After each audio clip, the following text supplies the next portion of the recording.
Hey everyone, Captain Amazing here, and today we're going to go over my Grand Arena. So I did record this live, so this is an edited version of what I did on live.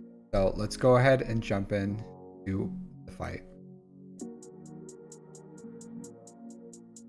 Alright, so our opponent, Calibos, won. 11.5 million GP, 6.8 in characters, 4.6 in ships. They have 33,000, almost 34,000 Galactic War battles. So they've been playing almost since the start of this game. So 7, almost 8 years. So they have all the GLs, Cal, Grand Inquisitor, Third Sister. They pretty much have all the things. Ships, they have all the ships. They just have them all. This guy has it all. This guy has it all. So they didn't place a crazy defense. They went pretty much full offense, and they were able to one-shot pretty much my main defense, which is the Leviathan and the Profundity. So they have an absolutely massive score at 1,880. So their front walls, not a lot on here. So the top wall is a little harder with Malgus and Radis, but their bottom wall is nothing crazy. So we're planning on Imperial trooping their first order. The speeds were pretty slow, so I wasn't worried about the TIE Fighter Omicron making them faster than me. So I link up Dark Trooper, I go after crew. A little worried on the second punch. As you saw, his health isn't moving. So for a second I was like, oh no, did I make a mistake here? But I get an armor shred on crew, and I start working from there. So, and I was like, okay, this is a little more workable. Once Dark Trooper starts getting, I get more stacks of Imperial gets unique. And then I take down crew, and at this point I'm pretty comfortable that it's pretty much in the bag. So Kylo Ren goes down, TIE Fighter pilot, super easy.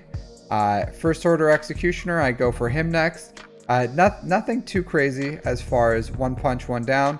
I do drop the daze right here so that he doesn't counterattack, and then from here it's a really easy win.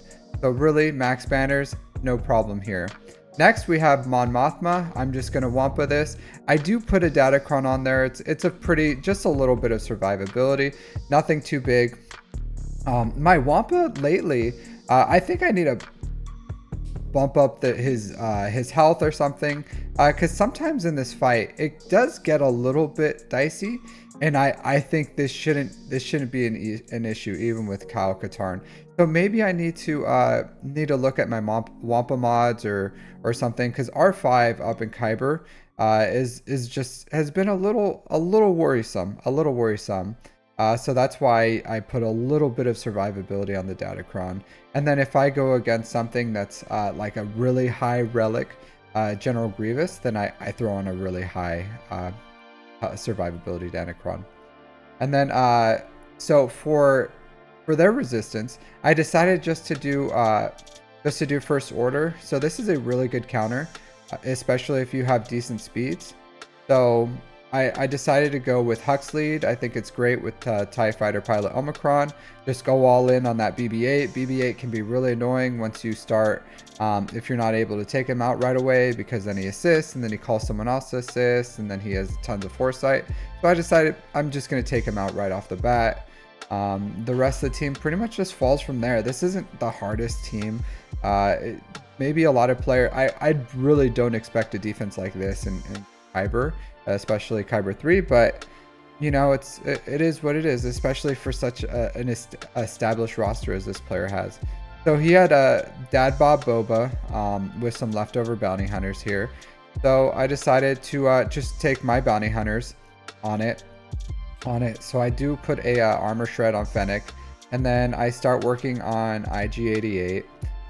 Take out Dad Bob Boba right here. He has his extra life. Try to take out Fennec now that I got my contract. So I go straight for her because I think she's the greatest threat on the team. So once I get my Annihilate, I take out Jango Fett, so I don't have to worry about his additional life. And then from there, the team just kind of falls. So pretty easy battle. I did lose 2 banners, so that's unfortunate. Maybe instead of Fennec or something, I should have put someone else that didn't have so much offensive power so I could get those banners back. So for a full Relic Night Sisters team, this isn't a crazy Night Sisters team. So I decided to just go with SOKR because this was the greatest threat. Even though it's nothing too crazy, it was still the hardest team out there other than Malgus. So I decided just to use my SOKR here just to make it easy.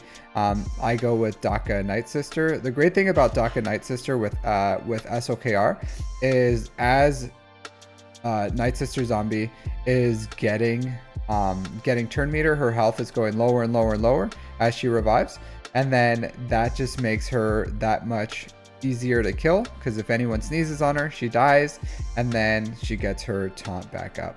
So it's a great mechanic for SOKR. It kind of works in the favor of allowing Zombie to just keep dying, ramping up Daka's health, and then always having that taunt. So it's pretty much a perma taunt with that mechanic. So, and that's in threes. This is actually how you beat JMK with SOKR really reliably. So easy 65 banners there. So for Geos, I just went with Treya. I could have Treya Savage. I probably could have gone with a lot less on this one, but it's been pretty clean so far. I've dropped maybe 2 banners overall, so I decided just to take a full team. Not a big deal, but I definitely could have cut this down to less. But my main thing here was just I wanted a nice smooth battles. I didn't want to drop any battles, so I just took a full team. Not a big deal. So, but this was a really clean fight, super easy. It's a counter as old as time, right? Treya against Geos is just a super easy counter, especially with her Omicron. So for the Seer team, I went with Malgus. So this is a really weak Seer team, but Malgus can take out even the strongest variations. So I used Malgus to take out Seer. I took out Ahsoka Tano just because she's the greatest threat here. Then I go for Seer. But even if they have a Talon Malicos and a Maul on the team, which is the strongest Seer variant, this team still beats that pretty easily. So if you're looking for a reliable Seer counter, Malgus is a great Seer counter for all of her variations. So it is pretty expensive, but you know, for me it's been really reliable and I've been happy with it. So from here I just clean up the rest, but this was a really weak variant of the Seer team. All right, so yeah, good banners, pretty much 65. So for Malgus, I decided to go with just a Rey team, Rey with some resistance. I found she's a really good counter. I have the defense cron for her, but this is also a really weak variant of Malgus. If I was really in a pinch, I definitely could have bounty hunters this one, because this is a really weak Malgus lineup. So pretty much there's a lot that can take this out. I also could have possibly traded this with if I would have used Geobrute Alpha. So there's a ton of different variants I could have done to take this out, but I went with Rey just because I'm trying to get as perfect banners as I can, and she's I know for 100% she's not going to drop this battle. And then for this, I just heal up. I'm trying to just stall it out a little bit so I can get my ult on Rey, and I'm planning on just taking him out once with that ult. I didn't want to do it with a whirlwind just because I wasn't confident that I could have got my my banners back after dropping Rey below 60%. So that's what my plan was. I was hoping that my ult is strong enough just to one-shot him and then to recover my banners from there. So let's see how this goes. So I get that heal, get the protection back up on Holdo. I get his mini little ult thing to get my banners up, and then boom, one shot, perfect banners. So that was pretty good. So for Radis, I decided to use Jedi. I like Jedi Knight Luke for this. It just makes the enemy team really slow because usually people have really high speeds on Radis. So, and mine's like 194 speed or something on Jedi Knight Luke. So this is a reliable counter for me. I just go straight for Radis as hard as I can. And then after that, you just have to make sure you try to control Jin as much as possible so that she doesn't revive Radis. But she went down really quick. Nice 135k crit. I did have a nice 90% crit Datacron on this one just because I didn't need it for my SLKR. That's my normal SLKR Datacron. So this one went really smooth just because yeah, I had a great Datacron for them. Normally they really don't need a good Datacron for this to work. It's really reliable. So if you need a good Radis counter, then Jedi Knight Luke's a good one. I did end up losing 1 banners, so not great. All right, so this was a Radis double Ami. I just used CLS. It just ate through this. It wasn't even close. So this player wasted 2 Amis. I guess it did draw out my CLS, but I had nothing else to use it with. But easy 65 banners. And then this was a really weak Qui-Gon team. So I ended up using Starkiller. I probably could have just used Empire, but again, this was a super easy defense. There was nothing of threat here. So I just went in and was overkilling these. So yeah, I don't know why this player set these defenses, because I don't think setting a stronger Malgus or setting a stronger Qui-Gon would really hurt their offensive power, but that's what they did. But they were super efficient. They were super efficient. So now I went into ships again. Nothing crazy here, just a really weak ships defense. My Galactic Republic is my Anakin isn't relics, so this isn't the best variation. But I thought, hey, this has been a really reliable counter for me. I've never dropped a battle on it before, so I was like, hey, I'm just gonna go with Negotiator against Malevolence because it's a really reliable counter, and I haven't had any problems with it. So normal, just come in, bring in my Plo, clear the buzzies, pump that turn meter, and then I ult, and then I'm thinking, hey, this is going really well. I just have to take out their Hyena Bomber, but unfortunately Spy came out. It really bad RNG, put the marked on Anakin, so I think, oh, I should probably get this Valor, get him an additional life just in case he goes down, and then he just dies. So that was really unfortunate on my end. Not too happy with it. So and then from there, things don't really go well. Without Anakin, this fleet just kind of crumbles, because that's the main damage of this fleet. So yeah, this battle was just really unfortunate with that marked. If it would have went on anyone else, I think I would have been just fine.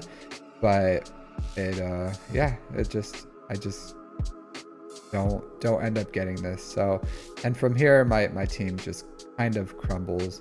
So I don't think I had the banners to win, even if I would have got perfect on here. But losing this battle did cinch it, because they didn't drop a single battle. So I was out of luck on that one. So at this point, I already knew the Grand Arena was over, but I decided I'm still going to play my matches and do my full clear. So I end up going with Empire here, with Defender and TIE Interceptor in the reinforcements, just on this fleet. So the Finalizer fleet is not a good defensive fleet, but yeah, like my opponent just took literally everything on offense. So it was a very difficult match, not getting through his defense, but trying to be as efficient as they were, because they had all the GLs and GL ships on offense, and they were just able to do some extreme efficiency to score a ridiculously high score. So, and this fight is really easy. It's not even a challenge. So finalizer is not a good defense. It did strip some banners, so you know, it worked. his plan worked. And then I have the Radis. I'm just going to Malevolence. Malevolence is a good fleet. It pretty much can beat a lot of these. Like anything could have beat this Radis fleet. And I did have my Radis. I had Empire, and also this and my finalizer. So I decided Malevolence is probably the most reliable thing just to easily clear through this. So that's what I chose with. It goes as planned, kind of like nothing too crazy. Just buy first, get out Poe, then I'm gonna work down Ray Scavenger. So not an easy or not a hard battle. So but sometimes the Radis can surprise you, but just with their dodges, and Ray Scavenger can do a lot of damage. So, and she's really that ship can dodge a lot.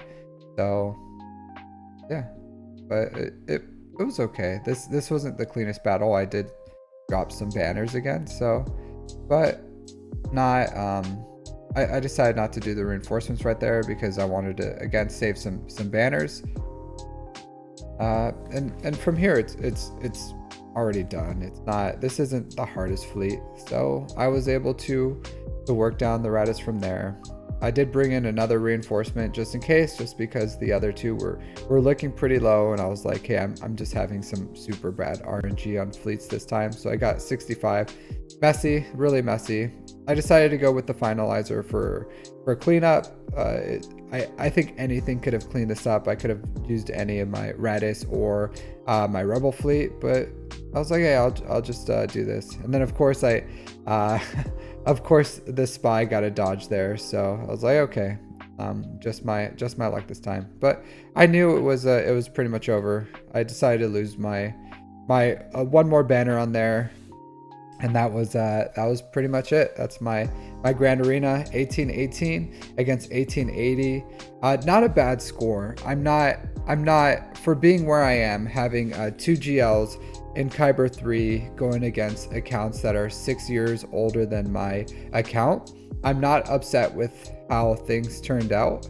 And next week I do have Jabba, so I'll have 3 GLs, and then I'm still hoping that my ship's defense of Leviathan and Executor will get some holds for me and work really well, and then I'm going to be able to full clear them, and I'll win just based on getting that full clear where they'll be held up on my ship. So next week I'll be in Kyber 4, and I'll see how my strategy holds up with 3 GLs. So thanks for tuning in. If you like this content, like and subscribe, and I'll see you next time, guys. Have a good one.